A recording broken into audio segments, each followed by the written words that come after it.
ഒന്ന് ഖിയാമത്ത് നാള് എന്നാണ് സംഭവിക്കുന്നത്? വെള്ളിയാഴ്ചയാണെന്ന് നമ്മൾ പഠിച്ചിട്ടുണ്ട്. എന്നാൽ ഏത് വെള്ളിയാഴ്ചയാണ്? എന്റെ പ്രിയപ്പെട്ടവർ, അള്ളാഹുവിനെ മാത്രം അറിയുന്ന രഹസ്യം. രണ്ട്, വയുനസ്സിലുൽ ഗൈസ, എപ്പോഴാണ് മഴ പെയ്യുക? പെയ്യാൻ സാധ്യതയുണ്ടെന്ന് ശാസ്ത്രം പറയുന്നു. അവര് വിളിച്ചിട്ട് പറയും മഴ പെയ്യാൻ സാധ്യതയുണ്ടെന്ന് പറയാൻ, അല്ലാതെ ഇന്ന സമയത്ത് പെയ്യുമെന്ന് പറയാൻ ആരെ കൊണ്ടാ കഴിയുക? മൂന്ന്, ഉമ്മയുടെ ഉമ്മയുടെ വയറ്റിൽ കിടക്കുന്ന കുഞ്ഞ് ആണാണോ പെണ്ണാണോ, കൈയുണ്ടോ കരളുണ്ടോ തലച്ചോറുണ്ടോ ആർക്കറിയുക? മാസങ്ങൾ കഴിഞ്ഞിട്ട് സ്കാൻ ചെയ്യുമ്പോഴല്ലേ ഡോക്ടർമാർക്കറിയും. അതിനു മുമ്പ് ഉമ്മയുടെ വയറ്റിൽ കിടക്കുന്ന കുഞ്ഞിനെ കുറിച്ച് പറഞ്ഞു തരാൻ അള്ളാഹുവിനെ കൊണ്ടേ കഴിയൂ. നാല്, ഈ സിറാജിന് നാളെ എന്ത് സംഭവിക്കുമെന്ന് പ്രവചിക്കാൻ അള്ളാഹുവിനെ കഴിയൂ. എനിക്ക് നാളെ എന്ത് സംഭവിക്കുമെന്ന് പറയാൻ അത് അള്ളാഹുവിനെ കഴിയൂ. അള്ളാഹുവിന്റെ വിശുദ്ധമായ ഖുർആൻ പറയുന്നു, എപ്പോ എവിടെ കിടന്ന് നീ മരിക്കും, എപ്പോഴാ? ഒരാളുടെ മരണം പറയാൻ അള്ളാഹുവിന് മാത്രമേ കഴിയൂ.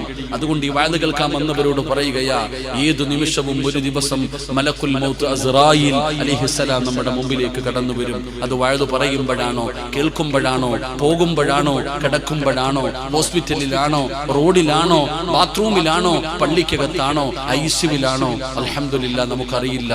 അള്ളാഹു നമ്മളുടെ മരണം നന്നാക്കി തരുമാറാകട്ടെ. എന്റെ പ്രിയപ്പെട്ട സഹോദരങ്ങളെ, ഞാൻ പറഞ്ഞു വന്നത് എന്റെ പ്രിയപ്പെട്ട സഹോദരങ്ങളെ, എല്ലാവരും അവസാനം അവരവരുടെ ആഗ്രഹങ്ങൾ മനസ്സിൽ കൊണ്ടു നടക്കുന്നവരുണ്ട്. ആ അസ്റായീൽ എന്ന് പറയുന്ന മലക്ക് കടന്നു വരുമ്പോൾ എല്ലാ ആഗ്രഹവും പൂർത്തീകരിച്ച് നല്ല രീതിയിൽ മലക്കുകളുടെ സ്വാഗതം കേട്ട് മരിക്കുന്നവരുണ്ട്. എന്നാൽ ചിലര് അവരുടെ ആഗ്രഹങ്ങളൊന്നും നടക്കാതെ സർവ്വതും ബാക്കി വെച്ച് നാണം കെട്ട് നിന്യരായി നിസാരന്മാരായി നരകം കണ്ടു മരിക്കുന്നവരുമുണ്ട്. അള്ളാഹു നമ്മളെ കാത്തിരക്ഷിക്കുമാറാകട്ടെ. എന്റെ പ്രിയപ്പെട്ട സഹോദരങ്ങളെ, ആഗ്രഹങ്ങൾ മുഴുവനും സാധിപ്പിച്ചിട്ട് മരിക്കുന്ന ഭാഗ്യവാന്മാരിൽ അള്ളാഹു നമ്മളെ പെടുത്തുമാറാകട്ടെ. അപ്പൊ ഞാൻ പറഞ്ഞു വന്നത്, ജീവിച്ചിരിക്കുന്നവർക്ക് ഒരുപാട് ആഗ്രഹമുണ്ട്. എന്നാൽ ഞാൻ പറയുന്നത് ജീവിച്ചിരിക്കുന്നവരുടെ ആഗ്രഹമല്ല. എന്റെ പ്രിയപ്പെട്ടവരെ, മരിച്ചുപോയവർക്കും ചില ആഗ്രഹമുണ്ടെന്ന് ആദരവായ പ്രവാചകൻ നബി മുഹമ്മദ് മുസ്തഫ സല്ലല്ലാഹു അലൈഹി വസല്ലമ തങ്ങൾ പറയുന്നു, ജീവിച്ചിരിക്കുന്നവർക്ക് മാത്രമല്ല ആഗ്രഹമുള്ളത്. എടോ, മരിച്ചുപോയ നിന്റെ വാപ്പയ്ക്കും നിന്റെ ഉമ്മയ്ക്കും ആരൊക്കെ മരിച്ചവരുണ്ടോ, ആ മരിച്ചവർക്ക് ചില ആഗ്രഹമുണ്ട്. ആ ആഗ്രഹം എന്താണെന്ന് നമുക്ക് പഠിക്കാം. അള്ളാഹു നമ്മുടെ ആഗ്രഹം സാധിപ്പിക്കുന്നവരിൽ അള്ളാഹു നമ്മളെ പെടുത്തുമാറാകട്ടെ. അപ്പം മരിച്ചുപോയവരുടെ ആഗ്രഹം എന്താണെന്ന് പഠിക്കണ്ടേ? ജീവിച്ചിരിക്കുന്നവരുടെ കാര്യം പോകട്ടെ, ജീവിച്ചിരിക്കുന്നതല്ലേ നിന്റെ ആഗ്രഹം സാധിപ്പിക്കുക. ജീവിച്ചിരിക്കുന്നവർക്ക് അവരുടെ ആഗ്രഹം സാധിപ്പിച്ചുകൂടെ? ഒരു വണ്ടി എടുക്കണം, ഒരു കാർ എടുക്കണം, ഒരു വീട് വെക്കണം, ഒരു പെണ്ണ് കെട്ടണം, രണ്ടാമതൊന്നുകൂടെ കെട്ടണം. കെട്ടിക്കോ, ആഗ്രഹമുള്ളവരൊക്കെ കെട്ടിക്കോ. 4 വരെ പെണ്ണ് കെട്ടാമല്ലോ. ഒരു സഹോദരൻ പറഞ്ഞു, ഉസ്താദേ, എന്റെ ഭാര്യ സമ്മതിക്കുന്നില്ല രണ്ടാമത് വിവാഹം കഴിക്കാൻ. ഞാൻ എന്താ പറയാ? ഒരു സഹോദരൻ പറഞ്ഞ് രണ്ടാമത് വിവാഹം കഴിക്കാൻ സമ്മതിക്കുന്നില്ല. കെട്ടേണ്ടവര് കെട്ടിക്കോട്ടെ. ഏതെങ്കിലും പെണ്ണ് സമ്മതിക്കുമോ? രണ്ടാമത് വിവാഹം കഴിക്കാൻ ഏതെങ്കിലും പെണ്ണ് സമ്മതിക്കുമോ? നിങ്ങളെന്താ എല്ലാം ചിരിച്ചോണ്ടിരിക്കുന്ന അവസരം? താത്താമാരോട് ഞാൻ പറയുന്നത്, അത്ര കെട്ടണമെന്ന് നിർബന്ധമുള്ളവര് കെട്ടിക്കോട്ടെ. നിങ്ങൾ അനുവാദം കൊടുത്തേക്കണം കേട്ടോ. ഇൻഷാ അല്ലാഹ്. പെണ്ണുങ്ങളാരും അനങ്ങുന്നില്ല കേട്ടാ. അടച്ചനെ ഉള്ള സ്വർണ്ണം ഊരിത്തരാന്ന് വിചാരിച്ചത് ഇനി ഊരൂല്ലേ? ചങ്ങാതി, കെട്ടേണ്ടത് എവിടെ ആയാലും കെട്ടട്ടെ. ചിലര് നല്ലപോലെ ജീവിക്കുന്നവരുണ്ടല്ലോ. ഞാൻ ഒരു സഹോദരി, എന്റെ പ്രസംഗത്തിന്റെ താഴെ വന്ന ഒരു കമന്റ്സ് ഉണ്ട്. ഭർത്താവ് മരിച്ചുപോയാൽ ഒരു ഭാര്യ മക്കൾക്ക് വേണ്ടി ജീവിച്ചാൽ അവൾക്ക് സ്വർഗമുണ്ടെന്ന് ഞാൻ പ്രസംഗിച്ചപ്പോ അതിന്റെ താഴെ ഒരു പെണ്ണ് എഴുതുന്നുണ്ട്, ഉസ്താദേ, നിങ്ങൾ അങ്ങനെ പ്രസംഗിക്കരുത്, നിങ്ങൾ അങ്ങനെ പറയരുത്. ഈ വിധവയായി കഴിയുന്ന പെണ്ണിന്റെ മനസ്സിന്റെ വേദന എന്താണെന്ന് നിങ്ങൾക്ക് അറിയാത്തത് കൊണ്ടാണ് നിങ്ങൾ ഇങ്ങനെ പറയണേന്ന്. വിധവയായി കഴിയുന്ന ഒരു പെണ്ണിന്റെ മനസ്സിന്റെ വേദന അറിയാത്തത് കൊണ്ടാണ് നിങ്ങൾ ഇങ്ങനെ പ്രസംഗിക്കുന്നത്. നിങ്ങൾ പ്രസംഗിക്കേണ്ടത് അങ്ങനെയുള്ളവർക്ക് കൂടെ ഒരു ജീവിതം കിട്ടാൻ വേണ്ടി പ്രസംഗിക്കണം എന്ന് പറഞ്ഞാൽ, അങ്ങനെയുള്ളവരെ കൂടെ ആൾക്കാർ വിവാഹം കഴിക്കാൻ വേണ്ടി പ്രോത്സാഹനം കൊടുക്കുന്ന രീതിയിൽ പ്രസംഗിക്കണമെന്നാ പറഞ്ഞത്. എന്തായാലും ആവട്ടെ. അള്ളാഹു നമ്മുടെ ഭാര്യമാർക്ക് ആഫിയത്തുള്ള ദീർഘായുസ് കൊടുക്കുമാറാകട്ടെ. ആമീൻ പറയടോ, ആമീൻ പറ. അള്ളാഹു നമുക്കെല്ലാവരും നമ്മുടെയൊക്കെ കുടുംബ ജീവിതത്തിൽ അള്ളാഹു ബർക്കത്ത് ചെയ്യുമാറാകട്ടെ. അപ്പൊ ജീവിച്ചിരിക്കുന്നവർക്ക് ആഗ്രഹമുണ്ട്, മരിച്ചവർക്കും ആഗ്രഹമുണ്ട്. മരണപ്പെട്ടവരുടെ ആഗ്രഹമാണ് നമ്മൾ പഠിക്കാൻ പോകുന്നത് ഇൻഷാ അല്ലാഹ്. ഞാൻ നല്ല ജനാസയുടെ കാര്യമാണ് പറയുന്നത്, മോശമായ ആൾക്കാരല്ല. നല്ല ആൾക്കാരുടെ ആഗ്രഹം എന്താണെന്ന് നമുക്ക് പഠിക്കാം. അള്ളാഹു നമുക്കും ആഗ്രഹങ്ങളൊക്കെ സ്വാധിപ്പിച്ച് മരിക്കുന്നവരിൽ നമ്മളെ പെടുത്തുമാറാകട്ടെ. അള്ളാഹു പെടുത്തുമാറാകട്ടെ. ഇൻഷാ അല്ലാഹ് 10:30 ആയുള്ളൂ. വാച്ചി നോക്കുന്നുണ്ട് ഇപ്പൊ ഇടയ്ക്കിടയ്ക്ക്. ബക്കറ്റ് എടുത്തോ? ബക്കറ്റ് എടുക്കുന്നുണ്ടോ? ഇപ്പൊ അങ്ങ് എടുത്താ പിന്നെ സമാധാനത്തിൽ ഇടയിൽ എടുക്കണ്ടല്ലേ? എടുക്കണ അതല്ല, ഇപ്പൊ ഇടയ്ക്ക് ഇങ്ങനെ വരും ബക്കറ്റ് വരും. അത് ഇഷ്ടമല്ല. പ്രസംഗിച്ച് ഇങ്ങനെ നിൽക്കുമ്പോഴത്തേക്ക് ബക്കറ്റും കൊണ്ടുവരും. എന്തിനാ? ഇപ്പോഴങ്ങ് എടുക്കുവാണെങ്കിൽ അത് കഴിയത്തില്ല. എടുത്തൂടെ? ഇൻഷാ അല്ലാഹ് അൽഹംദുലില്ലാഹ്. എല്ലാവരും അവരവരെ കൊണ്ട് കഴിയുന്നത്. നിങ്ങളുടെ ആരുടെയും 5 നയാ പൈസ അല്ലാഹ്ക്ക് വേണം? അല്ലാഹ്ക്ക് വേണ്ട. ഒരാളുടെയും 5 നയാ പൈസ അല്ലാഹുവിന് വേണ്ട. ഈ ബക്കറ്റിന്റെ അകത്ത് പൈസ ഇടുന്നത് കൊണ്ടുള്ള പ്രയോജനം നിങ്ങൾക്ക് തന്നെയാണ്. അല്ലാഹുവിന്റെ പ്രവാചകൻ സ്വല്ലല്ലാഹു അലൈഹി വസല്ലമ തങ്ങൾ പറഞ്ഞല്ലോ, സ്വദഖത്തു റദ്ദുൽ ബലാ, സദഖ വിപത്തുകളെ തട്ടിമാറ്റുമെന്ന് നബി മുഹമ്മദ് മുസ്തഫ സ്വല്ലല്ലാഹു അലൈഹി വസല്ലമ തങ്ങൾ പറയുകയാണ്. സദഖ വിപത്തുകളെ തട്ടിമാറ്റുമെന്ന്. വരാനിരിക്കുന്ന അപകടമുണ്ടല്ലോ, വരാനിരിക്കുന്ന ദുരന്തമുണ്ടല്ലോ, ക്യാൻസർ എന്ന് പറയുന്ന രോഗം പനി പടരുന്നത് പോലെ പടർന്നുകൊണ്ടിരിക്കുകയാണ്. പണ്ട് ക്യാൻസർ എന്ന് പറഞ്ഞാൽ വല്ലാത്ത ഒരു അത്ഭുതമായിരുന്നു. അങ്ങനെയല്ലടോ, ഒരു കുടുംബത്തിൽ ഒരാൾക്ക് ക്യാൻസർ ആണ്. കിഡ്നി രോഗികൾ വല്ലാതെ വർദ്ധിക്കുകയാണ്. ശരീരം തളർന്നു കിടക്കുന്നവരുണ്ടല്ലോ. കേൾക്കാത്ത രോഗങ്ങളാണ്, കേൾക്കാത്ത രോഗങ്ങളാണ്. പഠിച്ചവരെ ഇപ്പൊ ഭക്ഷണം കഴിക്കാൻ ഒരു വീട്ടിൽ ചെന്നു. സഹോദരൻ പറഞ്ഞു, ഉസ്താദേ 2 മക്കളെ കൊണ്ടുവന്ന് നിർത്തിയിട്ട് പറയുന്നു, അവസ്മാരമാ, അല്ലാഹുവേ ശിഫ കൊടുക്കണേ അല്ലാ. എന്തെല്ലാം രോഗമാണോ. പുറത്തൊരു സ്ഥലത്ത് വഅദിന് പോകുമ്പോ ഭക്ഷണം കഴിക്കുന്ന വീട്ടിൽ ചെന്നപ്പോ ഒരു ചെറിയ മകനുമായിട്ടൊരു പിതാവ് വരികയാണ്. സിറാജ് ഉസ്താദ്, നിങ്ങളെ എന്റെ മകന് വല്ലാത്ത ഇഷ്ടമാണ്. എന്റെ പൊന്നുമോനിന്റെ കണ്ണിന് വല്ലാത്ത ചൊറിച്ചലാണ്, ചുമക്കുകയാണ്. ചൊറിഞ്ഞ അവസാനം അവന്റെ കണ്ണിലൂടെ ബ്ലഡ് വരികയാണ്. ഉസ്താദ്, പഠിച്ചവനെ ദുആ ചെയ്യണേ. കേട്ടപ്പോ എനിക്ക് വല്ലാത്ത അത്ഭുതമായി. പഠിച്ചവനെ കണ്ണിൽ നിന്ന് ബ്ലഡ് വരികയോ. പ്രഭാഷണം കഴിഞ്ഞു, സ്റ്റേജിൽ നിന്ന് ഇറങ്ങാ സമയമായപ്പോ ഈ മകനുമായിട്ടാ പിതാവ് വരികയാ. ഈ മകനുമായിട്ടാ പിതാവ് പറയുകയാ, ഉസ്താദേ എന്റെ പൊന്നുമോനെ മറക്കല്ലേ. ചുമ്മാതെ പറഞ്ഞതല്ല ഉസ്താദ്, ഇവന്റെ കണ്ണിലേക്ക് നോക്ക്. സുബ്ഹാനല്ലാഹ്, ബ്ലഡ് കലർന്ന കണ്ണുനീരവന്റെ കണ്ണിലൂടെ ഒഴുകുകയാ. പ്രിയപ്പെട്ടവരെ, ആ പൊന്നുമോന് ശിവ കൊടുക്കണേ അല്ലാ. ഇതുപോലെയുള്ള രോഗങ്ങൾ വല്ലാതെ പടർന്നുകൊണ്ടിരിക്കുകയാണ്. അതുകൊണ്ട് സദഖയാണടോ മരുന്ന്. പെങ്ങളെ, നീ പറയാറുണ്ടല്ലോ ഒരുപാട് മരുന്ന് കഴിച്ചു ഉസ്താദ്, രോഗം മാറുന്നില്ല, രോഗം മാറുന്നില്ല. പെണ്ണേ, രോഗം മാറാനുള്ള ഒരു വഴി പറഞ്ഞു തരട്ടെ. കേൾക്കാമെന്നവര് രോഗം മാറാനുള്ള ഒരു മരുന്ന് പറഞ്ഞു തരട്ടെ. ആദരവായ പ്രവാചകൻ നബി മുഹമ്മദ് മുസ്തഫ സല്ലല്ലാഹു അലൈഹി വസല്ലമ തങ്ങൾ പറയുകയാ, നബി തങ്ങൾ പറഞ്ഞു, അല്ലാഹുവിന് ചില അടിമകളുണ്ട്, അല്ലാഹുവിന് ചില അടിമകളുണ്ട്. ആ അടിമകൾക്ക് രോഗം വന്നാ അവര് സദഖ കൊണ്ട് ചികിത്സിക്കുമെന്ന് നബി മുഹമ്മദ് മുസ്തഫ സല്ലല്ലാഹു അലൈഹി വസല്ലമ തങ്ങൾ പറയുമ്പോൾ സംഘാടകർ ബക്കറ്റുമായി നിങ്ങളുടെ മുമ്പിലേക്ക് കടന്നു വന്നിരിക്കുകയാണ്. പഠിച്ചവരോട് പറയണം, ക്യാൻസറോ ട്യൂമറോ മാരകമായ ഏതെങ്കിലും രോഗത്തിന്റെ അണുക്കൾ എന്റെ ശരീരത്തിലുണ്ടെങ്കിൽ ഈ സദഖയുടെ ബർക്കത്ത് കൊണ്ട് കരിച്ചു കളയണം തമ്പുരാനേ. രക്ഷപ്പെടുത്തണേ തമ്പുരാനേ, ശിഫ നൽകണേ തമ്പുരാനേ, അപകടങ്ങളെ തൊട്ട് കാക്കണേ തമ്പുരാനേ എന്ന് പടച്ചവനോട് നിയ്യത്ത് ചെയ്തുകൊണ്ടൊരു സദഖ കൊടുത്തു. അല്ലാഹുവേ സ്വീകരിക്കണേ അല്ലാ. ആരെല്ലാം മനസ്സറിഞ്ഞുകൊണ്ട് ഒരു സദഖ കൊടുക്കുന്നുണ്ടോ, അവരുടെ ശരീരത്തിൽ ഏതെങ്കിലും മാരകമായ രോഗത്തിന്റെ അണുക്കളുണ്ടോ, അല്ലാഹ് ഈ സദഖയുടെ ബർക്കത്ത് കൊണ്ട് നീ കരിച്ചു കളയണേ അല്ലാഹ്. അറുത്ത് മുറിക്കൽ വഇന്നാ ഇലൈഹി റാജിഊൻ. നീ മരിച്ചുപോയെന്ന് വിളിച്ചു പറയുകയാണ്. എല്ലാവരും നിന്റെ വീട്ടിലേക്ക് ഓടുകയാണ്. കേട്ടവർ നിന്റെ വീട്ടിലേക്ക് കടന്നു വരികയാണ്. പിളച്ചവനെ ടാർപ്പ കെട്ടുകയാ, കസേര നിരത്തുകയാ. അവസാനമല്ലോ നിന്റെ ജനാസ കുളിപ്പിക്കുകയാണ്. നല്ലതുപോലെ കുളിപ്പിച്ചു, ഒന്ന് പഠിപ്പിച്ചു. വെള്ള തുണിക്കകത്ത് ജനാസ പൊതിയുകയാണ്. എന്നിട്ടതാ വീടിനകത്ത് വിരിച്ചിട്ടിരിക്കുന്ന 3 കഷ്ടം വെള്ള തുണിയുടെ മുകളിലോ നിന്റെ ജനാസ കൊണ്ടുവന്ന് കിടത്തുമല്ലോ.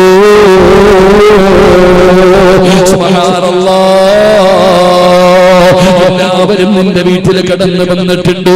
ഇതുപോലെ ഒരിക്കലും നിന്റെ വീട്ടിൽ ജനം കൂടിയിട്ടില്ല.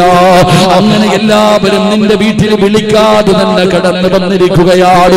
ആണുങ്ങളും പെണ്ണുങ്ങളും കുടുംബക്കാരും കൂട്ടുകാരും നാട്ടുകാരും എല്ലാവരും നിന്റെ വീടിന്റെ മുറ്റത്ത് ഒരുമിച്ച് നിൽക്കുമ്പോ നിന്റെ ജനാസ പുതിയ പോവുകയാണ്. ആരോ ചോദിക്കുകയാണ്, പഞ്ഞിയവിടെ ആ സുഗന്ധം തേച്ച പഞ്ഞിയവിടെ? എന്തിനാണ് പഞ്ഞി തിരയുന്നതെന്നറിയുമോ? മൂക്കിന്റെ ദ്വാരമാ പഞ്ഞി കൊണ്ടടയ്ക്കുന്നേ. കാണേണ്ടവർ കണ്ടോ ഇതാ പൊതിയുന്നേ. മയ്യത്തു കട്ടിൽ തോളിലേക്കുയരുന്നേ. പുലയ്ക്കുള്ളിലപ്പോ രോദനം ഉയരുന്നേ. അരുമക്കിടാങ്ങൾ വാപ്പയെ വിളിക്കുന്നേ. അതിനുത്തരം നൽകാതെ നീ കിടക്കുന്നേ. എല്ലാവരും നിന്റെ വീട്ടിൽ വന്നിരിക്കുകയാണ്. മൂക്കിന്റെ ദ്വാരത്തോ പഞ്ഞി വെക്കുകയാണ്. കാണേണ്ടവരൊക്കെ കണ്ടോ പുതിയ പോകുകയാണ്. എല്ലാവരും കണ്ടടോ, എല്ലാവരും കണ്ടടോ. വീടിനകത്ത് വല്ലാതെ തിരക്ക് കൂട്ടിയപ്പോ ആരോ പറയുന്നത് കണ്ടതൊക്കെ മതി പുതിയാറ്. സുബ്ഹാനല്ലാഹ്, ജനാസ പൊതിയുകയാ. കഷ്ടം വെള്ള തുണിക്കകത്ത് നിന്റെ ജനാസ പൊതിയുകയാണ്. ചൗക്കിപ്പള്ളിയിൽ നിന്ന് വാഹനം വന്നടോ. ഏത് കോടീശ്വരന്റെ വീട്ടിലും കയറി വരുന്ന വാഹനമാണല്ലോ. ഏത് പണക്കാരനാകട്ടെ പാവപ്പെട്ടവനാകട്ടെ, ഓടിയിൽ നടന്നവനും ബെൻസിൽ നടന്നവനും ഫോർച്യൂണർ നടന്നവനും, എന്റെ പ്രിയപ്പെട്ടവരെ എല്ലാ വീടിന്റെ മുറ്റത്തും വാഹനം വരികയാ. കുടിലിന്റെ മുമ്പിലും വരുന്നത് ഒരേ വാഹനം, കൊട്ടാരത്തിന്റെ മുമ്പിൽ വരുന്നതും ഒരേ വാഹനം. മോഡലിൽ വ്യത്യാസമില്ല. ഡ്രൈവർ വേണ്ട, പെട്രോൾ വേണ്ട, ഡീസൽ വേണ്ട. പടച്ചവനെ ഒറ്റ വാഹനമാണ് മയ്യത്ത് കെട്ടിലോ. ഏതവന്റെയും വീട്ടിൽ കയറുമല്ലോ, എല്ലാവരെയും കയറ്റിക്കിടത്തുമല്ലോ. ആ വാഹനം നിന്റെ വീടിന്റെ മുറ്റത്ത് കൊണ്ടുവന്ന് വെച്ചിരിക്കുകയാണ്. ജനാസ പൊതിഞ്ഞു കഴിഞ്ഞു, ജനാസ പൊതിഞ്ഞു കഴിഞ്ഞു. ആ ജനാസ എടുത്തിട്ട് മയ്യത്ത് കെട്ടിലെന്ന് പറയുന്ന ആ വാഹനത്തിന്റെ മുകളിലേക്ക് നിന്നെ മലർത്തിക്കിടത്തി. സുബ്ഹാനല്ലാഹ്, ജനാസ എടുക്കാൻ പോവുകയാ, ജനാസ എടുക്കാൻ പോവുകയാ. 6 പേര് ജനാസ ചുമലിലേക്ക് കേറ്റുമ്പോ നിലവിളിയാ. ഒരു മരണ വീട്ടിൽ ഏറ്റവും കൂടുതൽ നിലവിളി കേൾക്കുന്ന സമയമെപ്പോഴാ? ഏറ്റവും കൂടുതൽ നിലവിളി കേൾക്കുന്ന സമയമെപ്പോഴാ? എന്റെ ഉപ്പാനെ കൊണ്ടുപോകല്ലേ, എന്റെ ഇച്ചാനെ കൊണ്ടുപോകല്ലേ, എന്റെ പൊന്നാന മകനെ കൊണ്ടുപോകല്ലേ എന്ന് പറഞ്ഞുകൊണ്ട് പെണ്ണുങ്ങൾ മുഴുവനും നിലവിളിക്കുന്ന സമയമാ. മരണ വീട്ടിൽ ഏറ്റവും നിലവിളി കേൾക്കുന്ന സമയമാ. പടച്ചവനേ, നിന്റെ വീടിന്റെ മുറ്റത്ത് നിന്ന് ആ ജനാസ ചുമലിലേറ്റിയിട്ട്, ആ ജനാസ ചുമലിലേറ്റിയിട്ട് പള്ളിപ്പറമ്പിലേക്ക് കൊണ്ടുപോകാൻ, ചൗക്കിപ്പള്ളിയിലേക്ക് കൊണ്ടുപോകാൻ നിന്റെ ജനാസ നിന്റെ വീടിന്റെ മുറ്റത്ത് നിന്നിറക്കുമ്പോ ജനാസ വിളിച്ചു പറയുകയാ, ജനാസയുടെ ഒന്നാമത്തെ ആഗ്രഹമാ, മരിച്ചവരുടെ ഒന്നാമത്തെ ആഗ്രഹമാ. എന്താണ് പറയുന്നതെന്നറിയുമോ?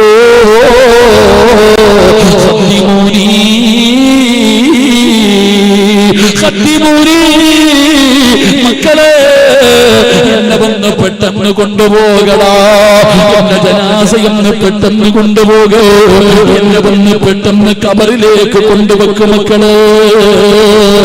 ജനാസ വിളിച്ചു പറയുകയാ, എന്നെ പെട്ടെന്ന് കബറിലേക്ക് കൊണ്ടുവെക്കണേ. അവർക്ക് കബറിലേക്ക് പോകാ തിരുതിയാടോ, അവർക്ക് കബറിലേക്ക് പോകാ വല്ലാത്ത തിരുതിയാ. അവർക്ക് പേടിയില്ല, അവർക്ക് പേടിയില്ല. എന്തിനാണ് എന്നെ പെട്ടെന്ന് കൊണ്ടുപോയി കബറിൽ വെക്കാ വിളിച്ചു പറയുന്നതെന്നറിയുമോ? ഖബറു അവ്വലു മൻസിലിൻ മിൻ മനാസിലിൽ ആഖിറ. പടച്ചവരെ, ഖബറാണല്ലോ തുടക്കം പെങ്ങളെ. ആരെങ്കിലും ഖബറിൽ വിജയിച്ചു കഴിഞ്ഞാൽ, ആരെങ്കിലും ഖബറിൽ രക്ഷപ്പെട്ടു കഴിഞ്ഞാൽ ബാക്കിയുള്ള സ്ഥലങ്ങൾ മുഴുവനും രക്ഷപ്പെടുമല്ലോ. ആരെങ്കിലും ഖബറിൽ പരാജയപ്പെട്ട ബാക്കിയുള്ള സ്ഥലങ്ങൾ മുഴുവനും പരാജയപ്പെടുമല്ലോ. പടച്ചവരെ, എന്നെ ഒന്ന് പെട്ടെന്ന് കൊണ്ടുപോയി ഖബറടക്കടാ മക്കളെ. ഉപ്പ പറയുകയാ, ഉമ്മ പറയുകയാ. കാരണം എന്റെ പ്രിയപ്പെട്ട മാതാപിതാക്കള് എന്റെ പ്രിയപ്പെട്ട മക്കളോട് പറയുകയാണ്, മാതാപിതാക്കളെ സ്നേഹിക്കുന്ന മക്കളോട് പറയുകയാ, എടാ, നിന്റെ വാപ്പാനോട് നിനക്ക് അല്പമെങ്കിലും സ്നേഹമുണ്ടെങ്കിലോ, നിന്റെ ഉമ്മയോട് നിനക്കൊരല്പമെങ്കിലും സ്നേഹമുണ്ടെങ്കിലോ, ആ മരിച്ചവരുടെ ജനാസ വെക്കല്ലേ, ആ മരിച്ചവരുടെ ജനാസ വീടിനകത്ത് വെക്കല്ലേ. പെട്ടെന്ന് കൊണ്ടുപോകണേ മോനെ, പെട്ടെന്ന് കൊണ്ടുപോകണേ മോനെ, ഇല്ലെങ്കിൽ അവരുടെ ശാപം നിനക്ക് കിട്ടും ചെറുപ്പക്കാരാ. എല്ലാവരും കണ്ടു കഴിഞ്ഞു ജനാസ, എല്ലാവരും കണ്ടു, കുളിപ്പിച്ചു, കഫം പൊതിഞ്ഞു. എന്നിട്ടും വച്ചിരിക്കുകയാ, മംഗലാപുരത്തിറങ്ങിയിട്ടുണ്ട്, വരട്ടെ വരട്ടെ എന്ന് പറഞ്ഞുകൊണ്ട് പിന്തിപ്പിക്കരുത്. എന്റെ പ്രിയപ്പെട്ടവരെ, എന്തിനാടോ ഭയപ്പെടുന്നത്? നല്ലവർക്ക് പേടിയില്ലടോ, നല്ലവർക്ക് പേടിയില്ലടോ. നല്ല മരണം കിട്ടണമല്ലോ, രക്ഷപ്പെടണമല്ലോ. ചിന്തയാ ചെറുപ്പക്കാരാ. മഹാനായ അബ്ദുല്ലാഹ് ഇബ്നു ജഹ്ശ് റളിയല്ലാഹു തആല അൻഹു, ഞാനൊരു ചരിത്രം പറഞ്ഞു തരാ. അബ്ദുല്ലാഹ് ഇബ്നു ജഹ്ശ് റളിയല്ലാഹു സഅദ, അബ്ദുല്ലാഹ് ഇബ്നു ജഹ്ശ് റളിയല്ലാഹു തആല അൻഹു സഅദ് ഇബ്നു അബീ വഖാസ് എന്ന് പറയുന്ന തന്റെ കൂട്ടുകാരന്റെ വീട്ടിലേക്ക് കടന്നു ചെല്ലുകയാ. സഅദ് ഇബ്നു അബീ വഖാസ് തങ്ങളുടെ വീട്ടിലേക്ക് കടന്നു ചെന്നു. ഉഹദിന്റെ രണാങ്കണത്തിലേക്ക് യുദ്ധത്തിന് പോകുന്നതിന്റെ തലേ ദിവസമാണ്. നാളെ ഉഹദിന്റെ രണാങ്കണത്തിൽ പോവുകയാ. അബ്ദുല്ലാഹ് ഇബ്നു ജഹ്ശ് റളിയല്ലാഹു തആല അൻഹു തന്റെ കൂട്ടുകാരന്റെ വീട്ടിൽ രാത്രിയിൽ പോവുകയാണ്. സഅദ് ഇബ്നു അബീ വഖാസിനോട് പറയുന്നു, സഅദ് ഇറങ്ങി വാ, സഅദ് ഇറങ്ങി വാ, സഅദ്. ഗാനമേളയ്ക്ക് പോകാനല്ല, സിനിമയ്ക്ക് പോകാനല്ല, കടത്തിണ്ണയിലിരിക്കാനല്ല, കഞ്ചാവടിക്കാനല്ല, വാടാ സഅദ്. സഅദ് ഇബ്നു അബീ വഖാസിനെ പാതിരാത്രി തന്റെ വീട്ടിൽ നിന്ന് വിളിച്ചിറക്കുകയാണ്. രണ്ടുപേരും ഒതുവെടുത്തോ, ഒതുവെടുക്കടാ സഅദ്. രണ്ടുപേരും ഒതുവെടുത്തു. എന്നിട്ടൊരു ഒഴിഞ്ഞ ഭാഗത്ത് പോയിരിക്കുകയാണ്. ഒഴിഞ്ഞ ഒരു ഭാഗത്ത് പോയിരുന്നിട്ട് മുസല്ല വിളിച്ചിട്ട് നിസ്കരിക്കുകയാ, മുസല്ല വിളിച്ചിട്ട് നിസ്കരിക്കുകയാ. നിസ്കാരം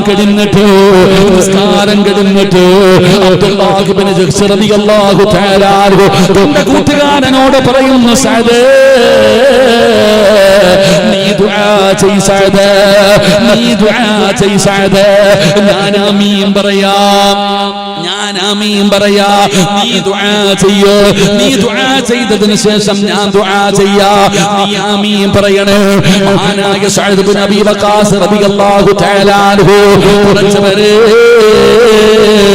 അവിടെ ഇരുന്നു കൊണ്ട് ദുആ ചെയ്യുകയാണ്. നാളെ ഉഹദിന്റെ രണാങ്കണത്തിലേക്ക് ഞാൻ യുദ്ധത്തിന് ഇറങ്ങുകയാണ്. റബ്ബേ, ഏറ്റവും വലിയ ഒരു ശത്രുവിനെ എനിക്ക് തരണേ അല്ലാഹ്. ഒരു യോദ്ധാവായ ശത്രുവിനെ എനിക്ക് തരണം പടച്ചവരെ, എനിക്ക് അവനെ പരാജയപ്പെടുത്തണം പടച്ചവരെ. ഉഹദിന്റെ രണാങ്കണത്തിൽ എനിക്ക് അവനെ കൊല്ലണം തമ്പുരാന്. അല്ലാഹുവേ, സഅദ് ഇബ്നു അബീ വഖാസ് ദുആ ചെയ്യുമ്പോ അല്ലാഹു ഇബ്നു ജഹ്ശ് തങ്ങൾ അവിടെ ആമീൻ പറയുകയാണ്. ദുആ ചെയ്തു കഴിഞ്ഞു, ദുആ ചെയ്തു കഴിഞ്ഞു. എന്നിട്ട് അല്ലാഹു ഇബ്നു ജഹ്ശ് തങ്ങൾ പറയുന്നു, ഇനി നീ ആമീൻ പറയടേ.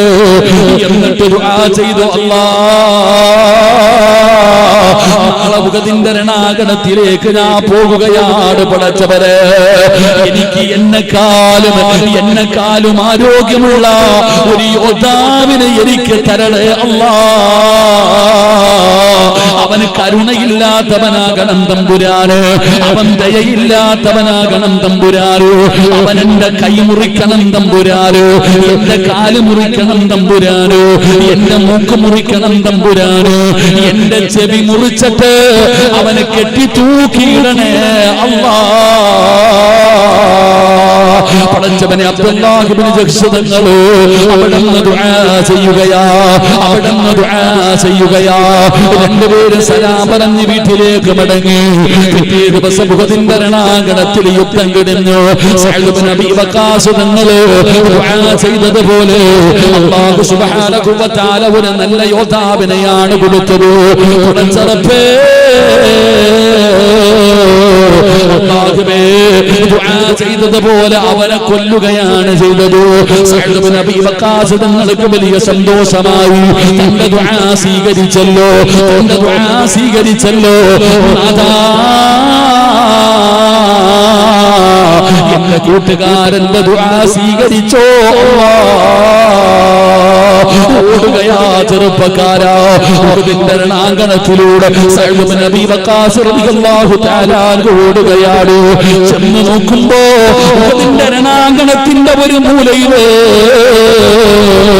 അബ്ദുല്ലാഹ് ഇബ്നു ജഹ്ശ് തങ്ങൾ കിടക്കുകയാ. കൈയില്ലടാ ചെറുപ്പക്കാരാ, കാലില്ലടാ ചെറുപ്പക്കാരാ, മൂക്ക് മുറിച്ച് മാറ്റികെട്ടെന്റെ പൊന്നുമോന്. ചെവി ഇങ്ങനെ കെട്ടി തൂക്കി കെട്ടിരിക്കുകയാണ്. മരണത്തോട് മല്ലടിക്കുകയാണ്, മരണത്തോട് മല്ലടിക്കുകയാണ്. സഅദ് ഇബ്നു അബീ വഖാസ് തങ്ങൾ ചെല്ലുമ്പോ അവിടെ പറഞ്ഞു, കൂട്ടുകാരാ, നീയാണ് സാക്ഷി, നീയാണ് സാക്ഷി. നാളെ പടച്ചവനോട് പറയാമല്ലോ, കൈ കൊടുത്തെന്ന്, കാല് കൊടുത്തെന്ന്, ശരീരം കൊടുത്തെന്ന്, എന്റെ ചെവി കൊടുത്തെന്ന് എനിക്ക് അല്ലാഹുവിനോട് പറയാൻ പറ്റുമല്ലോ. നീയാണ് സാക്ഷി എന്ന് പറയുമ്പോ എന്റെ പ്രിയപ്പെട്ടവരെ, പേടിയില്ലടോ സഹോദര, അവർക്ക് ഭയമില്ലടോ. മരിച്ചാലും അവർക്ക് പേടിയില്ലടോ. അവർ പറയുന്നതെന്നെ സ്വർഗത്തിലേക്ക് കൊണ്ടുപോകൂ, എന്നെ പെട്ടെന്ന് കൊണ്ടുപോകൂ, അല്ലാതെ നിന്നെ പോലെ കിടന്ന് നിലവിളിക്കുകയല്ല. കൊണ്ടുപോകല്ലേ, കൊണ്ടുപോകല്ലേ.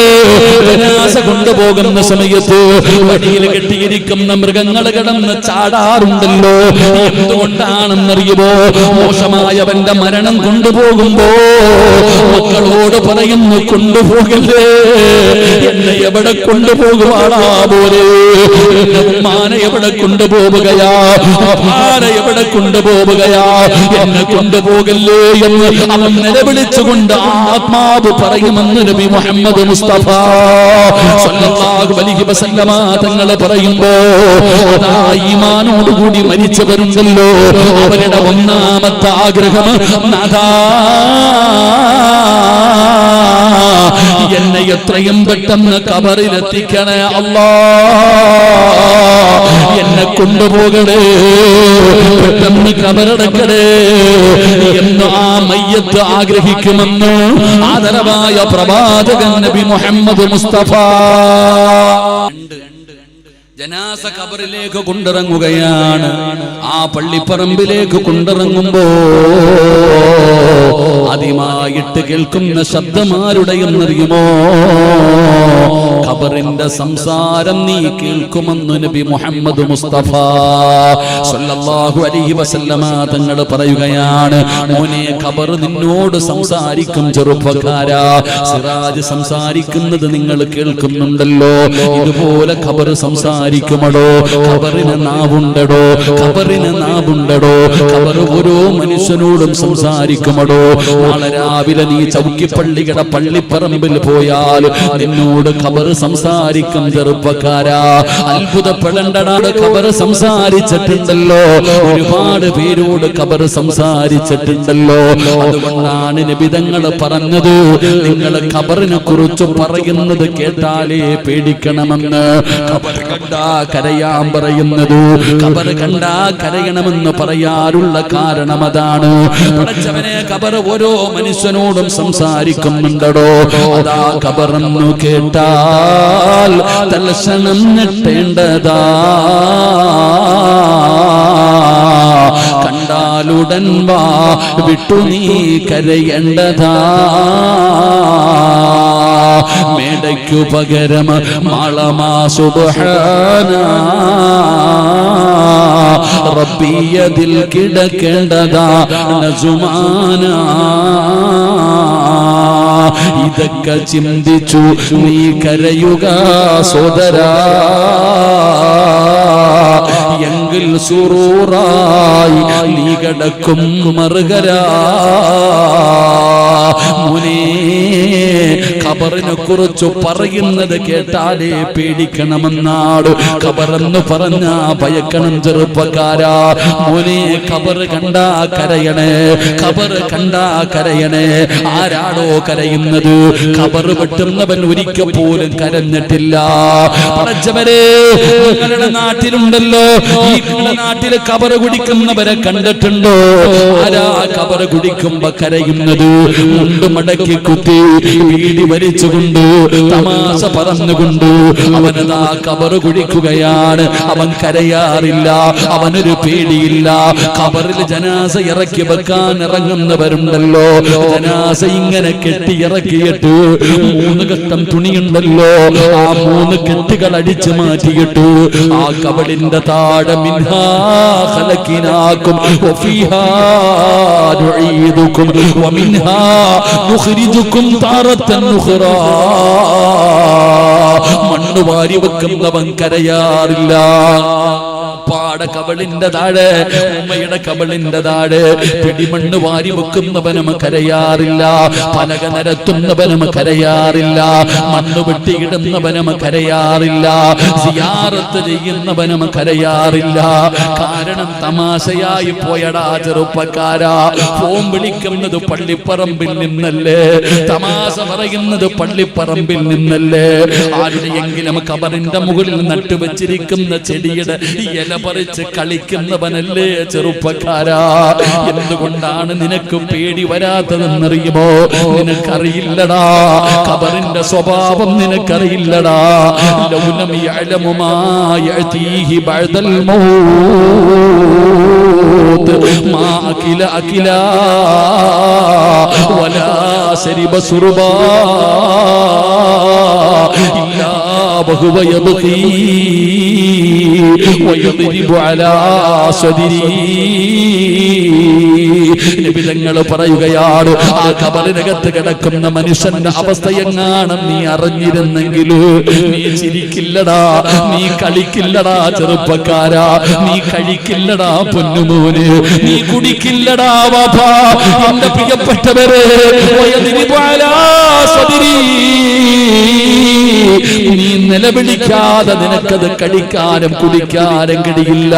അതുകൊണ്ട് ഒരു ജനാസ ഖബറിലേക്ക് കൊണ്ടിറങ്ങുമ്പോ ഖബർ പറയുകയാ, വാ മോനെ, എന്റെ സ്വഭാവം എന്താണെന്ന് ഞാൻ നിനക്ക് കാണിച്ചു തരാ. അല്ലാഹുവേ, ജനാസ ഖബറിലേക്ക് ഇറക്കി വെച്ചു. അതാ കെട്ടുകൾ അടിച്ചു മാറ്റി, മണ്ണ് വാരി വെച്ചു, പലക നിരത്തി. എന്നിട്ടെല്ലാവരും മണ്ണിട്ട് മൂടി, ചെടികളെ നട്ട് കഴിഞ്ഞു, ഉസ്താദന്മാര് ദുആ ചെയ്തു കഴിഞ്ഞു. എല്ലാവരും പറയുന്നു മഅസ്സലാമ, അസ്സലാമു അലൈക്കും യാ ദാറ ഖൗമുൽ മുഅ്മിനീൻ വ ഇന്നാ ഇൻഷാ അല്ലാഹു ബികും ലാഹിഖൂൻ. സലാം പറഞ്ഞ് എല്ലാവരും മടങ്ങുകയാണ്. ഒന്നാമത്തെ മനുഷ്യൻ തന്നെ അവിടത്തെ 7 ചുവട്ടടി വെച്ച് കഴിയുമ്പോ അതാ വരുന്ന മുൻകറും നകീർ. രണ്ട് മലക്കുകൾ ഖബറിലേക്ക് ഇറങ്ങി വരികയാ. രണ്ട് മലക്കുകൾ ഖബറിലേക്ക് ഇറങ്ങി വരികയാ. സഹോദരാ, നിസാരമായി കാണല്ലേ, നിസാരമായി കാണല്ലേ. നിന്റെ വീട്ടിലേക്ക് ഒരാൾ വന്നു കഴിഞ്ഞാൽ, ഒരതിഥി വന്നു കഴിഞ്ഞാൽ നീ മുസാഫഹത്ത് ചെയ്യുമല്ലോ, സലാം പറയുമല്ലോ, കെട്ടിപ്പിടിക്കുമല്ലോ, കെട്ടിപ്പിടിക്കുമല്ലോ. അങ്ങനെയല്ലേ നിന്റെ വീട്ടിൽ വരുന്ന വിരുന്നുകാരനെ നീ സ്വീകരിക്കുന്നത്. ഇതുപോലെ ഖബറിനൊരു സ്വഭാവമുണ്ടടാ. ഖബറെന്ന് പറയുന്ന വീട്ടിലേക്ക് ആര് കടന്നു ചെന്നാൽ ഖബർ കെട്ടിപ്പിടിക്കും ചെറുപ്പക്കാരാ. ഖബർ കെട്ടിപ്പിടിക്കുമടാ പൊന്നുമോനെ. വല്ലാത്ത ഒരു പിടുത്തമാ ചെറുപ്പക്കാരാ. മഹാനായ ആദരവായ പ്രവാചകൻ നബി മുഹമ്മദ് മുസ്തഫ സല്ലല്ലാഹു അലൈഹി വസല്ലമ തങ്ങള് സഅദ് ഇബ്നു മുആദ് എന്ന് പറയുന്ന സ്വഹാബി, സഅദ് ഇബ്നു മുആദ് റളിയല്ലാഹു തആല അൻഹു സാധാരണ ഒരു സ്വഹാബിയല്ല. മരിച്ചപ്പോൾ അല്ലാഹുവിന്റെ അർശ് പോലും കുലുങ്ങിയ സ്വഹാബിയാ. സഅദ് ഇബ്നു മുആദ് മരിച്ചപ്പോഴാണ് അല്ലാഹുവിന്റെ അർശ് കുലുങ്ങിയത്. ആ സ്വഹാബിയുടെ ജനാസയാണ് അല്ലാഹുവിന്റെ മലക്കുകൾ ചുമന്നത്. സാധാരണ ഒരു സ്വഹാബിയല്ല. സഅദിന്റെ ജനാസയാണ് മലക്കുകൾ ചുമന്നത്. നബി തങ്ങളെ തള്ളവരുടെ കുത്തികെട്ട് നടക്കാൻ സ്ഥലമില്ലാതെ വേരുടെ കുത്തികെട്ട് നടന്ന സ്വഹാബിയാണ് സഅദ്. ആ സഅദിന്റെ ജനാസയാണ് ഖബറിൽ ഇറക്കി വെച്ചപ്പോ അല്ലാഹുവിന്റെ റസൂൽ വിളിച്ചു പറഞ്ഞു, സുബ്ഹാനല്ലാഹ്, പറ സ്വഹാബ സുബ്ഹാനല്ലാഹ്. അല്ലാഹുവിന്റെ പ്രവാചകനോട് സ്വഹാബത്ത് ചോദിക്കുന്നു, നബിയേ യാ റസൂലല്ലാഹ്, എന്തേ നബിയേ, എന്ത് അത്ഭുതമാണെന്ന് കണ്ടത്. അത്ഭുതം കാണുമ്പോൾ പറയുന്ന വാക്കാണല്ലോ സുബ്ഹാനല്ലാഹ്. നബി തങ്ങൾ പറഞ്ഞു, സ്വഹാബാ, എന്റെ സഅദിന്റെ ജനാസ ഖബറിൽ വെച്ചപ്പോ ഖബർ രണ്ടു ഭാഗത്ത് നിന്ന് അടുത്തു. സ്വഹാബാ, സഅദ് കടന്ന് കരഞ്ഞു. സ്വഹാബാ, നബി തങ്ങൾ പറഞ്ഞ മറുപടി എന്തെന്നറിയുമോ? ലോകത്ത് ആരെങ്കിലും ഖബറിന്റെ ഞെരുക്കത്തിൽ നിന്ന് രക്ഷപ്പെടുമായിരുന്നെങ്കിലോ എന്റെ സഅദ് രക്ഷപ്പെടുമായിരുന്നു എന്ന് നബി മുഹമ്മദ് മുസ്തഫ സല്ലല്ലാഹു അലൈഹി വസല്ലമ തങ്ങൾ പറയുമ്പോ, മോനിയ ജീവിതത്തിൽ ഒരിക്കലെങ്കിലും ഖബറിൽ ഇറങ്ങിയിട്ടുണ്ടോ ചെറുപ്പക്കാരാ? ഒന്നിറങ്ങടാ മോനെ. പ്രിയപ്പെട്ടവരോട് എനിക്ക് പറയാറുള്ളത്, അല്ലാഹുവേ, ചൗക്കിയിലെ പള്ളി കമ്മിറ്റിക്കാരോട് പറയാറുള്ളത്, ഒരു ഖബർ കുടിച്ചിടണം ചെറുപ്പക്കാരാ. എല്ലാവർക്കും കാണുന്നതിന് വേണ്ടി, എല്ലാവർക്കും കാണാൻ പറ്റുന്ന രീതിയിൽ പള്ളിയുടെ പരിസരത്ത് ഒരു ഖബർ കുടിച്ചിടണം. എല്ലാവരും ഒന്ന് കാണട്ടെ. ഇഷ്ടമുള്ളവർ ഇറങ്ങട്ടെ, ഇഷ്ടമുള്ളവർ കിടക്കട്ടെ. ഇറങ്ങണം ചെറുപ്പക്കാരാ. മോനെ, രണ്ടു ഭാഗത്ത് നിന്ന് ആ ഖബറെടുത്താ വാരിയെല്ലുകൾ കോർക്കുമടാ ചെറുപ്പക്കാരാ. പടച്ചവനെ ഖബറങ്ങ് കെട്ടിപ്പിടിക്കുകയാണ്. ഒരു നല്ല മനുഷ്യനാണെങ്കിലോ മോനെ, നീ കരയുമ്പോ 9 മാസക്കാലം ഗർഭം ചുമന്ന് മരണവേദനയുടെ വേദനയെന്നു പ്രസവിച്ച ഉമ്മ, നീ കടന്ന് കരയുമ്പോ ഓടി വന്നിട്ട് എന്റെ പൊന്നുമോനെ എന്ന് പറഞ്ഞിട്ട് കെട്ടിപ്പിടിക്കാറില്ലേ ചെറുപ്പക്കാരാ? പെങ്ങളെ, നിന്റെ പൊന്നാര മക്കളെ കടന്ന് കരയുമ്പോ നീ ഓടിച്ചെന്നിട്ട് എന്റെ മോനെ, എന്റെ മോള് എന്ന് പറഞ്ഞുകൊണ്ട് നെഞ്ചിലേക്ക് ചേർത്ത് പിടിക്കുമല്ലോ. അല്ലാഹുവിന്റെ റസൂല് പറയുകയാ, അല്ലാഹുവിന്റെ റസൂല് പറയുകയാ, ഈ ഉമ്മ പിടിച്ച വേദനയെ കാണൂ. ഈ ഉമ്മ കെട്ടിപ്പിടിച്ചതുപോലെ ചിലരുടെ ജനാസ ഖബർ കെട്ടിപ്പിടിക്കുമെന്ന് നബി മുഹമ്മദ് മുസ്തഫ സല്ലല്ലാഹു അലൈഹി വസല്ലമ തങ്ങൾ പറയുകയാണ്. മുൻകറും നകീർ എന്ന് പറയുന്ന രണ്ട് മലക്കുകൾ ഖബറിലേക്ക് വരികയാണ്. മൻ റബ്ബുക, മൻ ദീനുക, മൻ ഇമാമുക. ആ ഖബറിനകത്ത് വെച്ചവർ ചോദ്യം ചെയ്യുകയാണ്. എല്ലാത്തിനും മറുപടി പറഞ്ഞു കഴിയുമ്പോൾ കണ്ടോ? മലക്കുകൾ കബറാളിയോട് പറയുകയാണ്, പുതിയാപ്പള കിടന്നുറങ്ങുന്നത് പോലെ ഖിയാമത്ത് നാൾ വരെ ഉറങ്ങിക്കോ. ഈ ഖിയാമത്ത് നാൾ വരെ ഇസ്രാഫീൽ എന്ന് പറയുന്ന മലക്ക് രണ്ടാമത് സൂറെന്ന് പറയുന്ന കാഹളത്തിൽ ഊതുമ്പോ അതുവരെ നീ മണിയറയ്ക്കകത്ത് കിടക്കുന്നവനെ പോലെ ഉറങ്ങിക്കോ. എന്തേ മണിയറയ്ക്കകത്ത് കിടക്കുന്നവരെ പോലെ ഉറങ്ങാൻ പറയുന്നത്? അതിനൊരു പ്രത്യേകതയുണ്ട് ചെറുപ്പക്കാരാ. കല്യാണം കഴിഞ്ഞ് പുതിയ പെണ്ണും പുതിയ ആപ്പറിൽ കിടക്കുന്നവനോട് പറയുകയാ, നീ പുതിയ ആപ്പള കിടന്നുറങ്ങുന്നത് പോലെ ഉറങ്ങിക്കോ, നീ മണവാട്ടി കിടന്നുറങ്ങുന്നത് പോലെ ഉറങ്ങിക്കോ. കുറച്ചവരെ അതൊക്കെ പണ്ടായിരുന്നടോ. ഇന്ന് പാതിരാത്രി കല്യാണം കഴിഞ്ഞ് ആദിരാത്രിയിൽ മണിയറയ്ക്കകത്ത് കയറേണ്ട ഭർത്താവിനെ കൂട്ടുകാരൻ നാട് കടത്തുന്ന കാലമാണല്ലോ. ഇന്ന് പേക്കൂത്തുകളാണല്ലോ, ഇന്ന് പടക്കം പൊട്ടിക്കുന്ന കാലമാണല്ലോ, ഇന്ന് അനാചാരങ്ങളാണല്ലോ. എന്റെ പ്രിയപ്പെട്ട ചെറുപ്പക്കാരാ, അല്ലാഹുവിന്റെ പ്രവാചകന്റെ പ്രിയപ്പെട്ട പൊന്നുമോള് ഫാത്തിമ ബീബി റളിയല്ലാഹു തആല അൻഹാ മോനെ വീട്ടിനകത്തേക്ക് കല്യാണം കിടന്ന് കടന്നു വരികയാണ്. അതിരാത്രിയിൽ തന്റെ പുതുമണവാളന്റെ കൈ പിടിച്ചു അലിയാര് തങ്ങളെന്ന ഭർത്താവിന്റെ കൈവിൽ പിടിച്ചിട്ട് ഫാത്തിമ ബീബി റളിയല്ലാഹു തആല അൻഹ മണിയറയ്ക്കകത്ത് കടന്നു വരികയാ. പറച്ചവനെ അലിയാര് തങ്ങൾക്ക് വലിയ സന്തോഷമായി. കാരണം മനസ്സിന്റെ ഉള്ളിൽ ആഗ്രഹത്തോടെ കൊണ്ട് നടന്ന പെണ്ണാണ് ഫാത്തിമ. നബി തങ്ങളുടെ മകളാണല്ലോ. എനിക്ക് ഫാത്തിമാനെ കിട്ടിയ സന്തോഷത്തില് അലിയാര് തങ്ങളെ സന്തോഷം കൊണ്ട് മതിമറന്നുകൊണ്ട് വീട്ടിൽ മണിയറയ്ക്കകത്ത് കയറി വരികയാണ്. വാതിലടച്ചടോ.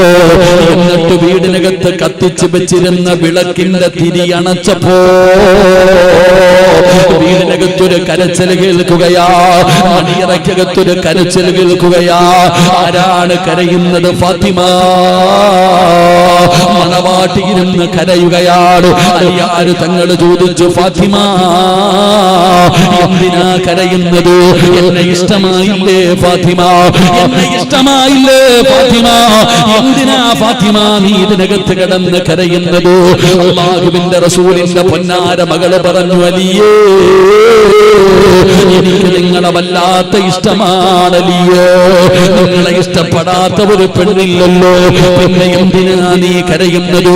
ഫാത്തിമ ബീബി റളിയല്ലാഹു തആല അൻഹ പറയുകയാണ്, ഈ റൂമിനകത്ത് കത്തിച്ചു വെച്ചിരുന്ന വിളക്ക് നിങ്ങൾ പെട്ടെന്ന് അണച്ചപ്പോ ഈ റൂമിനകത്ത് ഇരുട്ട് വന്നല്ലോ, ഈ റൂമിനകത്ത് വെളിച്ചമില്ലല്ലോ. ഈ ഇരുട്ട് കണ്ടപ്പോ എനിക്ക് ഓർമ്മ വന്നത് എന്തെന്നറിയുമോ അലിയേ? എന്നെ കബറിൽ ഇറക്കി വെച്ചിട്ട് പലക നിരത്തിയിട്ട് മണ്ണിട്ട് മൂടിയിട്ട് എല്ലാവരും എന്നെ ഒറ്റയ്ക്ക് കടത്തിയിട്ട് പോകുന്ന കബറുണ്ടല്ലോ, ആ കബറിൽ എന്ത് ഇരുട്ടായിരിക്കുമല്ലോ. ചെറുപ്പക്കാരാ, ഇന്ന് കല്യാണം കഴിഞ്ഞിട്ട് ആദിരാത്രിയിൽ ഭർത്താവ് ഭാര്യയോട് പറയുകയാണ്, എനിക്ക് 5 പ്രണയമുണ്ടായിരുന്നു, ഞാൻ കറങ്ങാൻ പോയിട്ടുണ്ട്, ഞാൻ സിനിമയ്ക്ക് പോയിട്ടുണ്ട്. എന്നിട്ട് കെട്ടിയ ഭർത്താവ് ഭാര്യയോട് ചോദിക്കുകയാ, നിനക്കെത്ര പ്രണയമുണ്ടായിരുന്നു? നിനക്കെത്ര പ്രണയമുണ്ടായിരുന്നു? എന്നാ ഫാത്തിമ ബീബി തന്റെ വീടിനകത്ത് മണിയറയ്ക്കകത്ത് കത്തിച്ചു വെച്ചിരുന്ന വിളക്കൊന്നണച്ചപ്പോ ഖബർ ഓർമ്മ വന്നു പെങ്ങളെ, ഖബർ ഓർമ്മ വന്നു പെങ്ങളെ. അലിയേ ഖബറിൽ വല്ലാത്ത ഇരുട്ടല്ലേ അലിയേ. അലിയാര് തങ്ങൾ പറഞ്ഞു, ഫാത്തിമ ഇന്ന് ആദിരാത്രിയാ, ഇന്ന് നമ്മുടെ മണിയറയാ, മണിയറയ്ക്കകത്തിരുന്ന് കരയുകയാണോ ഫാത്തിമ? നീ എന്തു പെണ്ണാ ഈ മണിയറയ്ക്കകത്തിരുന്നിട്ട് ആദിരാത്രിയിൽ കരയുകയാണോ? ആ സമയത്താണ് ഫാത്തിമ പറഞ്ഞത്, അലിയേ മണിയറ ഇവിടെയല്ല അലിയേ, മണിയറ ഇവിടെയല്ല അലിയോ. എവിടാണ് മണിയറ ഒരുക്കേണ്ടതെന്നറിയുവോ? ഒരു പള്ളിപ്പറമ്പിലെ 6 അടി മണ്ണിനകത്താ. പെണ്ണേ ചെറുപ്പക്കാരാ, ലക്ഷങ്ങളെ ചെലവഴിച്ചിട്ട് നിന്റെ വീടിനകത്തല്ലടാ മണിയറ ഒരുക്കേണ്ടത്. അറ കാണാൻ എല്ലാവരും വരുമല്ലോ. എങ്കിൽ ഒരുക്കേണ്ടത് എവിടെയാണെന്നറിയുമോ? ചൗക്കി പള്ളിയുടെ പള്ളിപ്പറമ്പില് നിന്നെ കൊണ്ടുപോയി കുളിച്ചിടുന്ന ഒന്നാമത്തെ ദിവസം അല്ലാഹുവിന്റെ മലക്കുകൾ നിന്നോട് പറയണം, പുതിയ പെണ്ണ് കിടന്നുറങ്ങുന്നത് പോലെ, പുതിയ ആപ്പള കിടന്നുറങ്ങുന്നത് പോലെ ഈ കബറിനകത്ത് കിടന്നുറങ്ങിക്കോ എന്ന് അല്ലാഹുവിന്റെ മലക്കുകൾ പള്ളിപ്പറമ്പിലെ മണിയറക്കകത്ത് വെച്ച് പറയണം. ചെറുപ്പക്കാരാ, അവിടെയാടാ പിരിക്കേണ്ടത്, അവിടെയാണ് മണിയറ പിരിക്കേണ്ടത്. എന്റെ പ്രിയപ്പെട്ട പെങ്ങള്, കാലിന്റെ ഭാഗത്ത് തുറക്കുകയാ. നിന്റെ കാലിന്റെ ഭാഗത്ത് രാവിലെയും പ്രഭാതത്തിലും പ്രദോഷത്തിലും കാലിന്റെ ഭാഗത്ത് തുറന്നു കാണിക്കുകയാ. എന്താണ് തുറന്നു കാണിക്കുന്നതെന്നറിയുമോ? നിന്റെ ജീവിതത്തിലെ ഏറ്റവും വലിയ മോഹമായ സ്വർഗമുണ്ടല്ലോ. നിന്റെ ജീവിതത്തിലെ ഏറ്റവും വലിയ മോഹം സ്വർഗത്തിൽ പോകണമെന്നല്ലേ ചെറുപ്പക്കാരാ? എന്നാ കബറിനകത്ത് കിടക്കുന്ന മലക്കുകള്, ആ കബറിനകത്ത് കിടക്കുന്ന നിന്നോട് മലക്കുകൾ പറയുകയാ, പുതിയ പള കിടന്നുറങ്ങുന്നത് പോലെ ഉറങ്ങിക്കോ. രാവിലെയും വൈകിട്ടും നിന്റെ കബറിനകത്ത് സ്വർഗത്തിന്റെ കവാടം തുറന്ന് കാണിക്കുമെന്ന് നബി മുഹമ്മദ് മുസ്തഫ സല്ലല്ലാഹു അലൈഹി വസല്ലമ തങ്ങൾ പറയുമ്പോ മയ്യത്തിന്റെ രണ്ടാമത്തെ ആഗ്രഹമെന്താ? മരിച്ചുപോയവരുടെ രണ്ടാമത്തെ ആഗ്രഹമെന്താ? അല്ലാഹുവേ, ഈ കബറിനകത്ത് അല്ലാഹു എനിക്ക് തന്ന ഈ പ്രതിഫലം എന്റെ കുടുംബക്കാരോടൊന്ന് പറയാൻ പറ്റിയിരുന്നെങ്കിൽ. ആഗ്രഹിക്കുകയാ പടച്ചവര്, ആഗ്രഹിക്കും ചെറുപ്പക്കാരാ. ചൗക്കിപ്പള്ളിയുടെ കബറിനകത്ത് കിടക്കുന്ന നല്ലവര് പറയുകയാണ്, ഒരവസരം കിട്ടിയിരുന്നെങ്കിൽ എന്റെ മക്കളോടൊന്ന് പറയാമായിരുന്നല്ലോ, എന്റെ ഭാര്യയോടൊന്ന് പറയാമായിരുന്നല്ലോ, എന്റെ മാതാപിതാക്കളോടൊന്ന് പറയാമായിരുന്നല്ലോ. അല്ലാഹു എനിക്ക് തന്ന പ്രതിഫലമിതാ, അല്ലാഹു എനിക്ക് തന്ന പ്രതിഫലമിതാ.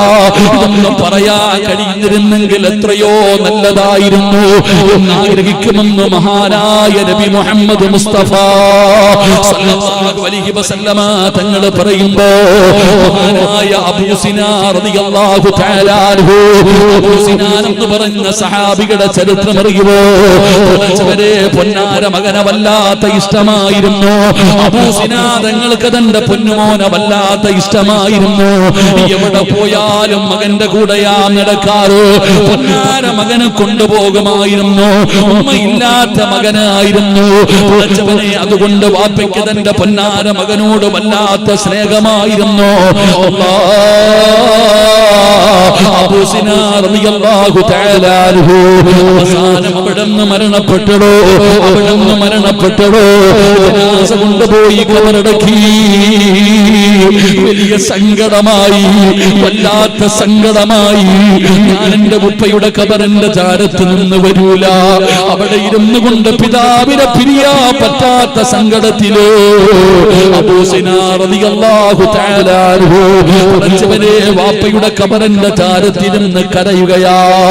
അവസാനം കുടുംബക്കാര് കൊണ്ടുപോയടോ അബൂ സിനാൻ തങ്ങളോ. പടച്ചവനെ അവിടെ സ്വപ്നം കാണുകയാ, പിതാവിനെ സ്വപ്നം കാണുകയാണ്, മരിച്ചുപോയ വാപ്പയെ സ്വപ്നം കാണുകയാണ്. വാപ്പ കബറിനകത്തിരുന്ന് ഖുർആൻ ഓതുകയാ, ചിരിക്കുന്ന ഉപ്പാരെ കാണുകയാ. പടച്ചവരെ അബൂ സിനാൻ തങ്ങൾ ചോദിക്കുന്നു, വാപ്പാ എങ്ങനെയുണ്ട് വാപ്പാ, ഖബർ ജീവിതം എങ്ങനെയുണ്ട് വാപ്പാ? മോനെ ഉപ്പാന് വല്ലാത്ത സുഖമാണ്. ഉപ്പയ്ക്ക് വല്ലാത്ത സന്തോഷമാണ്. എങ്ങനാ ഉപ്പ അല്ലാഹു നിങ്ങൾക്ക് ഇത്രയും വലിയ പ്രതിഫലം തരാനുള്ള കാരണമെന്താ? അബൂ സിനാ റളിയല്ലാഹു തആല അവിടുന്ന് തന്റെ പൊന്നാര മകനോട് പറയുകയാണ്, മോനേ, നിന്റെ വാപ്പ സുഖമില്ലാതെ കിടന്നിരുന്ന സമയത്ത് പോലും ഒരു വഖത്ത് നമസ്കാരം നിന്റെ വാപ്പ കളയാക്കിയിട്ടില്ല. അതുകൊണ്ട് മോനെ, നിനക്ക് രക്ഷപ്പെടണോ, 5 വഖത്ത് നമസ്കാരം കൃത്യമായി നിസ്കരിക്കണോ ആഗ്രഹത്തോടെയാണ് ഞാൻ എഴുന്നേറ്റ് വന്നതെന്ന് മഹാനായ സാമി ഇബ്നു നൂഹ് നബിയുടെ പൊന്നാര മകൻ പറഞ്ഞു എന്ന് ചരിത്രം പറയുമ്പോ, എന്റെ പ്രിയപ്പെട്ടവരെ, നല്ല മയ്യത്തുകൾ ഖബറിനകത്ത് കിടന്ന് ആഗ്രഹിക്കുകയാണ്. പടച്ചവനെ, പരമഹ്സറയായ മതി തമ്പുരാനോ, മഹ്സറയായിരുന്നെങ്കിലോ എഴുന്നേറ്റ് പോകാമായിരുന്നല്ലോ, സ്വർഗ്ഗത്തിൽ പോകാമായിരുന്നല്ലോ, അല്ലാഹുവിന്റെ പരലോകത്തേക്ക് പോകാമായിരുന്നല്ലോ. മരിച്ചുപോയവരാഗ്രഹിക്കുമെന്ന് നബിതങ്ങൾ പറയുമ്പോ, നല്ലവരെ കുറിച്ചാണോ പറയുന്നത്? നല്ലവരെ കുറിച്ചാണോ പറയുന്നത്? അതുകൊണ്ട് വാഴ കേൾക്കാമെന്നവരോട് പറയുകയാണ്, പടച്ചവനെ ഞാൻ നിർത്തുകയാ, പടച്ചവനെ ഞാൻ നിർത്തുകയാ. ഈ സദസ്സിലിരിക്കുന്നവരോട് പറയുകയാണ്, ഈ പറഞ്ഞതിന് എല്ലാം എതിരുണ്ടടോ. ജനാസ കൊണ്ടുപോകരുതെന്ന് കടന്ന് നിലവിളിക്കുന്നവരുണ്ട്. ഖബറിനകത്ത് കൊണ്ടുവെക്കുമ്പോ വാരിയെല്ലുകൾ കോർക്കുന്ന രീതിയിൽ ഖബറിഞ്ഞിരിക്കുന്ന വിഭാഗം, അല്ലാഹു ഖബറിനകത്ത് തീ കൊണ്ട് നിറയ്ക്കുന്ന വിഭാഗം, ഖബറിനകത്ത് കിടന്ന് കരയുന്ന വിഭാഗം. പടച്ചവരെ, ഈ സദസ്സിലിരിക്കുന്നവരുണ്ടല്ലോ, നിങ്ങളുടെ വാപ്പ മരിച്ചില്ലേ, ഉമ്മ മരിച്ചില്ലേ, കൂടപ്പുറപ്പ് മരിച്ചില്ലേ, അവര് യാചിക്കുകയാ, അല്ലാഹുവേ, എനിക്കൊരവസരം കൂടെ കിട്ടിയിരുന്നെങ്കിൽ, എനിക്കൊരു ചാൻസ് കിട്ടിയിരുന്നെങ്കിൽ, ദുനിയാവിൽ പോയിട്ട് നന്മ ചെയ്യാമായിരുന്നു പടച്ചവര്, നല്ല കാര്യങ്ങൾ ചെയ്യാമായിരുന്നു പടച്ചവര്. അവസരമില്ലല്ലോ, അവസരമില്ലല്ലോ. ചെറുപ്പക്കാരാ, ജീവിതം ആസ്വദിക്കാനുള്ളതല്ല മോരെ, നിന്റെ കൺസെപ്റ്റ് തെറ്റാടാ ചെറുപ്പക്കാരാ. ജീവിതം ആസ്വദിക്കാനുള്ളതല്ല. ഉസ്താദേ, നിങ്ങളൊക്കെ എത്ര വാഴ പറഞ്ഞാലും ഞങ്ങൾ മാറൂല. ഈ ജീവിതം ആസ്വദിക്കാനുള്ളതാണ്, ഈ ജീവിതം സുഖിക്കാനുള്ളതാണ്. നിങ്ങൾ പറയുന്നത് പോലെ സ്വപ്ന ലോകത്ത് ജീവിക്കാനുള്ളതല്ല. പറയല്ലേടാ ചെറുപ്പക്കാരാ. എന്റെ പ്രിയപ്പെട്ട കാസർഗോഡിന്റെ പരിസരത്തുള്ള പെങ്ങള്, അല്ലാഹു ഒരുപാട് സൗന്ദര്യം തന്നവളല്ലേ, ഒരുപാട് സമ്പത്ത് തന്നവളല്ലേ, എന്തിനാ മോളെ പടച്ചവനെ മറന്നു ജീവിക്കുന്നത്? എന്തൊക്കെ വൃത്തികേടുകളാ ചെയ്യുന്നത്? മരിക്കണ്ടവനാണെന്നുള്ള ഓർമ്മ നിനക്കില്ലാതെ പോയല്ലോ, കബറിൽ കിടക്കണ്ടവനാണെന്നുള്ള ചിന്തയില്ലല്ലോ, നരകത്തിൽ പോകുമെന്നുള്ള ഓർമ്മയില്ലല്ലോ. പെങ്ങളെ, നരകത്തിലധികവും പെണ്ണുങ്ങളാണെന്ന് നബി മുഹമ്മദ് മുസ്തഫ. മിഅ്റാജ് ദിനം രാവിൽ ത്വാഹ റസൂലുള്ളാഹ് നരകത്തെ കണ്ടുപോയി പെണ്ണുങ്ങളെ, അതിലധികം നിങ്ങളാ പെണ്ണുങ്ങളെ. നരകത്തിലധികവും പെണ്ണുങ്ങളാ സഹോദരിമാര്. അതുകൊണ്ട് എന്റെ പ്രിയപ്പെട്ടവരോട് പറയുകയാ, എന്ത് കണ്ടിട്ടാ ജീവിക്കുന്നത്? എന്തേ നിങ്ങൾ ഇങ്ങനെ ആയിപ്പോയത്? നന്നാകണം അമ്മമാര്, നന്നാകണം പെണ്ണന്മാര്. വയസ്സ് കൂടുകയാ, മരണത്തിലേക്ക് അടുക്കുകയാ, അസ്റായീൽ നിന്റെ ചാരത്തേക്ക് വരാൻ ഒരുങ്ങുകയാ. അതുകൊണ്ട് നിങ്ങൾ പടച്ചറപ്പിനെ മറന്നു നടന്നാൽ, മറന്നു നടന്ന മോളെ, എങ്ങനെ വേണമെങ്കിലും നടന്നോ, എന്ത് വേണമെങ്കിലും ചെയ്തോ, എങ്ങനെ വേണമെങ്കിലും സുഖിച്ച് നടന്നോ. പക്ഷേ വത്തഖൂ യൗമ തുർജഊന ഫീഹി ഇലല്ലാഹ്. എവിടെ പോകാനാ ഉമ്മ? എവിടെ പോകാനാ? ഓടുന്നതിനൊരു പരിധിയുണ്ടല്ലോ. എവിടെ പോയാലും അസ്റായീൽ വരുമ്പോ നീ തിരിച്ചു പോകണമല്ലോ. നിലവിളിച്ചിട്ട് കാര്യമില്ലല്ലോ, ചെയ്തിട്ടും കാര്യമില്ലല്ലോ, ആരൊക്കെ കൂടെയുണ്ടെന്ന് പറഞ്ഞിട്ടും കാര്യമില്ലല്ലോ. അല്ലാഹുവേ, കല്ലാ ഇദാ بلغت التراقي وقيل من راك وظن أنه الفراق والتفت الساق بالساق إلى ربك يومئذ المساق فلا صدق ولا صلى ولكن كذب وتولى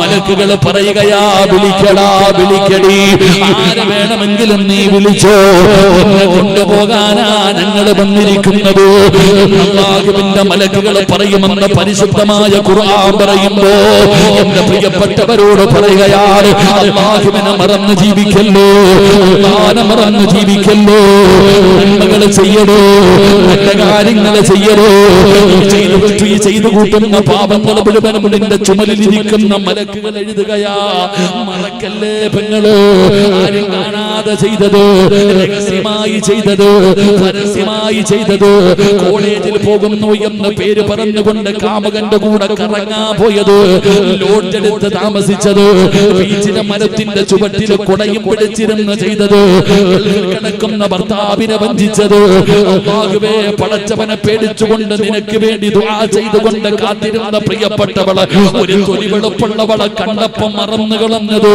എല്ലാം എഴുതി വെച്ചിട്ടുണ്ടടാ ചെറുപ്പക്കാരാ